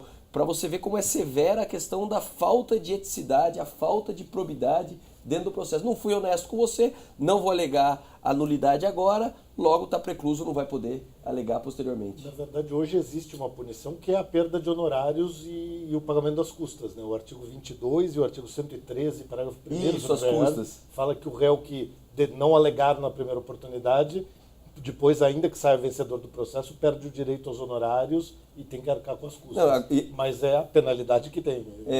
Ou seja, você vê que ficou muito mais severa por força da questão da eticidade, não é? Ou seja, se não alegar, a gente tem essa nulidade que se tornou válido, né? Vamos pensar um defeito de representação, alguma questão, enfim, um garoto de 16 anos que não foi representado, uma questão de nulidade, a outra, isso é nulo, o réu tem que alegar. Mas se ele não alega, essa matéria está preclusa. Então, enfim, onde que nós vamos parar? Esse debate realmente ele é intrincado, além de intrigante, por conta da matéria ligada a pressupostos processuais e, a partir do ano que vem, né, o desaparecimento da expressão condições de ação. Né? Desaparece a expressão condições de ação. Mas esse tema está absolutamente ligado à matéria de ordem pública, né? Mas ainda a respeito da eticidade, me recordo aqui, agora a ação monitória, o artigo 701 do novo CPC dispõe a respeito da aplicação de multas na ação monitória, em que o autor promove a ação monitória e depois ele tem aí ao agir de má-fé dentro do processo, ele eventualmente vai sofrer essa multa. O dispositivo, ele varia entre autor e réu. Portanto, os advogados terão que tomar um cuidado enorme com relação à escolha da ação monitória por conta destas multas sobre o valor da causa, inclusive o Código assim dispõe. Mas veja que a multa só aparece naqueles casos em que há configuração da má-fé. Portanto, né, é mais um mote, né, para evidenciar que o Código ele está efetivamente fundado na eticidade. Portanto, é algo realmente que o advogado deverá ter um cuidado ainda maior sobre estes elementos e, portanto, né, fica esse cuidado, né, mas por conta de quê? Né? Qual seria a explicação desta maior multa ou desta multa para a ação monitória? Porque a ação monitória ela é uma ação mais agressiva, né? É uma ação, ela passa a ser, a partir do ano que vem, uma ação mais agressiva por conta do seu procedimento. Então, por essa questão que o Código aumentou, né, a multa com relação a eventual erro na propositura da ação monitória ou na apresentação dos embargos monitórios, porque a multa também é para o réu, que embargar e depois não só perder a ação monitória, mas o juiz considere a má-fé naquele caso concreto, portanto o juiz, ao julgar procedente a ação, portanto contra o réu, ele além disso passa a aplicar uma multa específica com relação à questão ligada à má-fé. Eu gostaria de ouvir a professora Fernanda a respeito ainda do tema em geral, né, a ética no novo Código de Processo Civil. Professora Fernanda, a respeito do tema, gostaria de comentar alguma questão específica? Sim. Acho que essa história das multas é bem interessante, mas a gente fica pensando no nosso cenário, né, do CPC de 73, quer dizer, a gente tem bastante multa de litigância de má-fé, e a gente tem a impressão, não sei se os colegas compartilham, que os juízes não filtram muito bem, né? Casos em que são evidentes intuitos protelatórios, parece que passam a brancas nuvens. E quando às vezes a gente quer uma fundamentação mais completa, nos embargos de declaração vem uma multa Não é verdade, eu realmente não entendi, não é que eu estou protelando, não é que eu quero ganhar tempo. Então, também é um pouco preocupante pensar isso numa aplicação prática, porque para aplicar uma multa, você vai pressupor a má-fé, você vai configurar esse ato atentatório, mas tem que ter uma boa apreciação pelo juiz. Então, a gente volta de novo na questão dos recursos humanos, né? De um juiz que tenha o tempo para analisar isso. Olha, aqui está configurado esse dolo, essa má intenção, porque a gente não tem tido uma boa experiência. Aí, doutor Zarif, o que sente, né? Eu concordo plenamente. Os juízes não aplicam, é muito difícil uma aplicação de multa. De embargos protelatórios, eles às vezes aplicam, mas litigância de má-fé, ato atentatório à dignidade da justiça, isso passa desapercebido. Agora, uma coisa também que ressalta, dentro dessa ideia do novo código e das multas, é a questão das multas por recursos, né? Que na interposição de recursos você pode ter que pagar uma multa se o recurso for considerado protelatório, além de sucumbência de honorários advocatícios por perder o recurso. Né? Isso é uma questão bastante relevante, bastante importante também, que deixa claro essa questão de que tentou-se de toda forma evitar atos protelatórios. Né? Então, certamente o advogado que entrava com recursos desnecessários no processo vai começar a pensar duas vezes, porque a cada recurso desnecessário ele pode ter ainda uma sucumbência extra para o seu cliente. Né? Então, me parece que, pelo menos nesse sentido de tentar criar um medo, um receio naqueles chamados chicaneiros, né? Aqueles que gostam de protelar processos sem nenhuma razão, me parece que com essa ideia talvez eles consigam dar uma brecada. Verdade. A ideia é que o advogado tenha que pensar mais estrategicamente, né? Quer dizer, ele tem que sentar com o cliente a cada etapa e falar, olha, vai ter uma audiência de conciliação, vamos conversar, vamos ter uma etapa recursal, vai valer a pena ou não vai valer a pena, quer dizer, tendo esse mapeamento dessas multas, os honorários recursais, né, que são uma novidade, quer dizer, o que é também uma valorização adequada, né? Afinal, muitas vezes é no recurso que o advogado entra, que faz um trabalho decisivo e significativo. Então, os honorários recursais são importantes, né, doutor? E o interessante é que a multa ajuda, auxilia o diálogo entre o próprio advogado e o cliente, porque a partir do momento em que ele evidencia, conversando com o cliente, que não valerá a pena recorrer por conta de multas, aumento de honorários, o cliente passa a concordar com a própria orientação do advogado. Então, prolatada é uma boa sentença.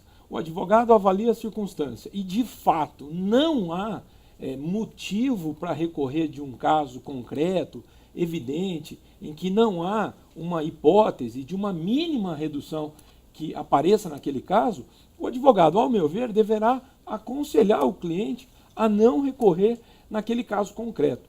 Me lembro aqui uma outra situação em que aparece a questão da eticidade, e os advogados vão ter que tomar cuidado com essa situação, em que desaparece o direito à oposição dos embargos de declaração.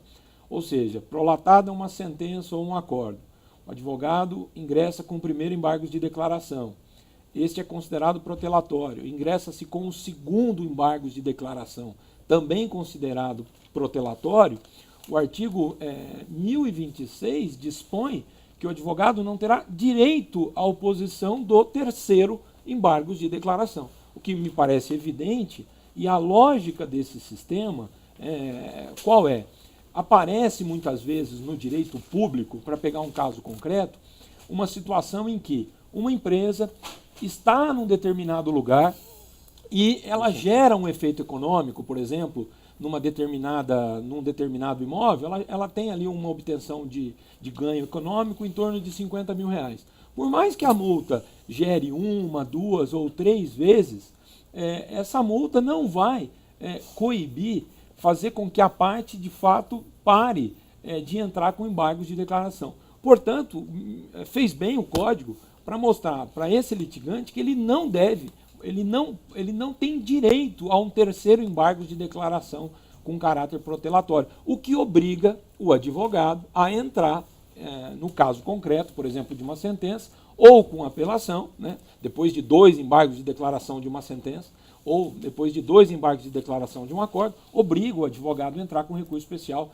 extraordinário. Né? Então, me parece que isso está completamente ligado à questão só para complementar isso que você está falando, às vezes é engraçado, porque às vezes isso já me aconteceu, acredito que tenha acontecido com os colegas, às vezes você fala para o cliente, apesar de perder, o caso, você fala para o cliente, não, a sentença está bem feita, essa sentença está adequada, nós realmente não tínhamos argumento, e fala que sugere ao cliente para não recorrer, e o cliente acha que é vagabundice, né? O cliente fala, não quer trabalhar, né? Não é que não quer trabalhar, é simplesmente não quero entrar com um recurso que eu tenho certeza que não vai ter resultado. É questão de honestidade, de lealdade processual, de jogar limpo, né? E às vezes o cliente acha que não, que é preguiça, né? Não quer ter trabalho. Não é isso, é que não vale a pena, né? E o nome do recurso, né, Zarif, para o leigo, recurso extraordinário, né?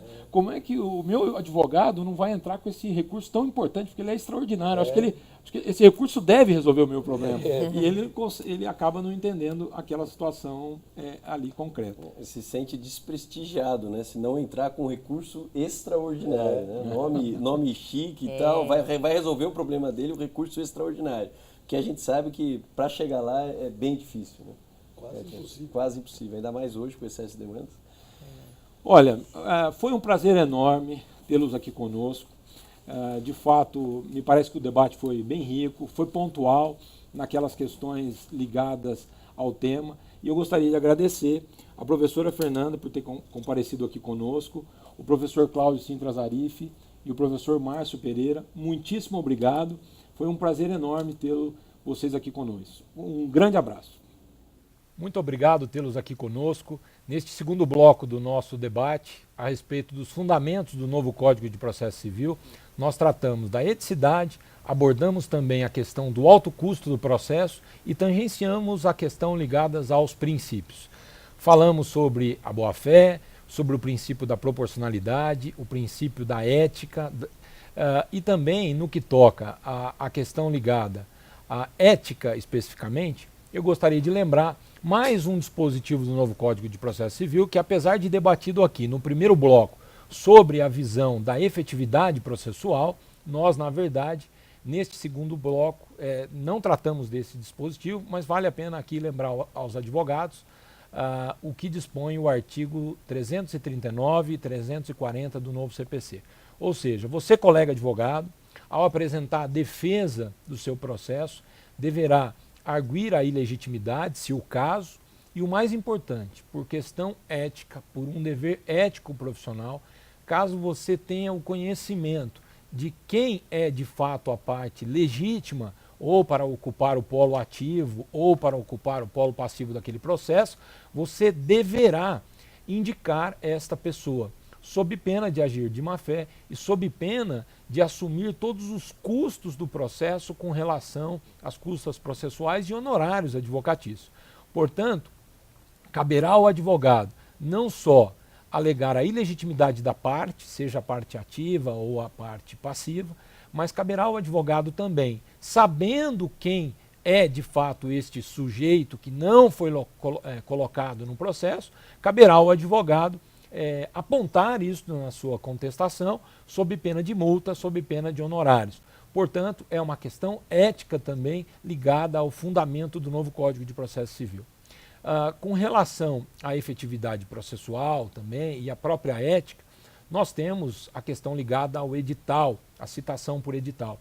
E também o Código dispõe que pedido de edital sem fundamento ou sem um momento oportuno, a parte poderá sofrer pena, né, por forçar a citação do edital num caso em que não era efetivamente a hipótese. Então o advogado terá que tomar um cuidado aí ainda maior em requerer a citação por edital, porque ao requerer a citação por edital e o juiz deferi-la e eventualmente o réu venha a ser citado por edital e futuramente ele alegue que já havia nos autos, por exemplo, um outro endereço, ou o autor tinha conhecimento de que o réu poderia ser citado em outra situação, este autor que pediu a citação por edital de forma indevida, de forma antiética, de forma desleal, será penalizado inclusive por multa.